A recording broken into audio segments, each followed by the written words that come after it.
নিয়ে আমাদের কোনো খোঁজ খবর নেন নাই।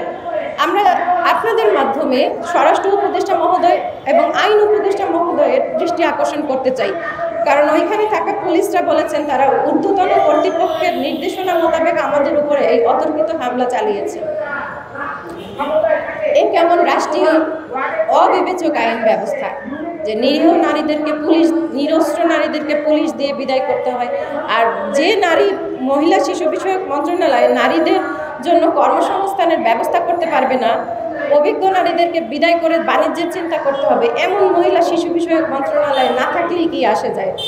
যে উপদেষ্টা এতগুলো নারীর দায়ভার নিজের কাঁধে বহন করতে পারে না, কিন্তু উনি আবার সারা বিশ্বের দরবারে নারীদেরকে প্রশংসা, নারীদের নিয়ে কাজ করার জন্য উনি নাকি নারী মানবাধিকার কর্মী। আপনারা সবাই জানেন যে ওনার এনজিও আছে, উনি নারী মানবাধিকার কর্মী হিসেবে সেখানে কাজ করতেন।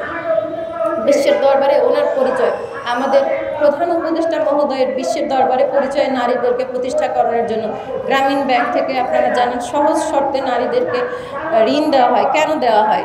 যাতে করে হচ্ছে নারীরা প্রতিষ্ঠিত হতে পারে, তাই না?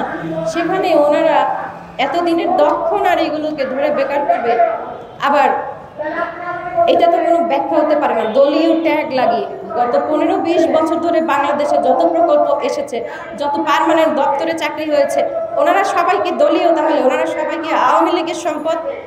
আমাদের উপদেষ্টা মহোদয় গত 22শে ফেব্রুয়ারি আমাদের সাথে দিনভর একটা সভায় বসেছেন। উনি বলেছেন আপনাদের যদি লাগে আমরা আপনাদেরকে রেকর্ডিং শেয়ার করব। স্যার আমাদেরকে বলেছেন যে আমরা আওয়ামী লীগের আবর্জনা, উনি আওয়ামী লীগের আবর্জনা টানতে চান না। আপনাদের মাধ্যমে সরকারের কাছে আমাদের প্রশ্ন, আমরা যারা সরকারি কর্মকর্তা কর্মচারী আছি, আমরা কি কোনো দলের, আমরা কি কোনো বিশেষ দলের, আমরা কি কোনো গোষ্ঠীর হতে পারি? তাহলে হচ্ছে যত সরকারি দপ্তর আছে 15 বছর ধরে যারা চাকরি পেয়েছে সবাইকে আবর্জনা হিসেবে ঝেঁটিয়ে বিদায় করেন, সবার সাথে আমরাও আবর্জনা হয়ে বের হয়ে যাব।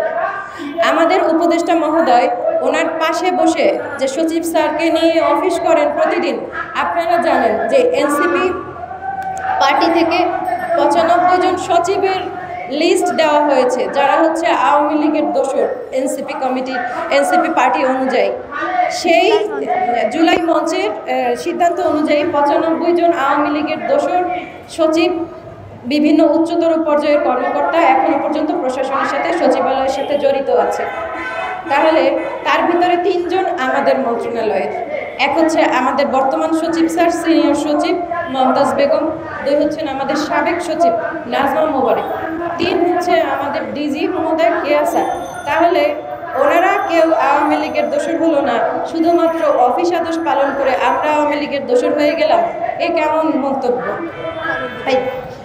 এ কেমন বিচার? আপনারা বলেন, এটা কি ইনজাস্টিস না যে কতগুলো নারী কর্মকর্তা কর্মচারীকে যাদেরকে ব্যবহার করা হলো সরকারি কাজে, প্রান্তিক পর্যায়ে গ্রামীণ নারীদেরকে প্রতিষ্ঠা করার জন্য তাদেরকেই সেখান থেকে সরিয়ে দেওয়া হচ্ছে?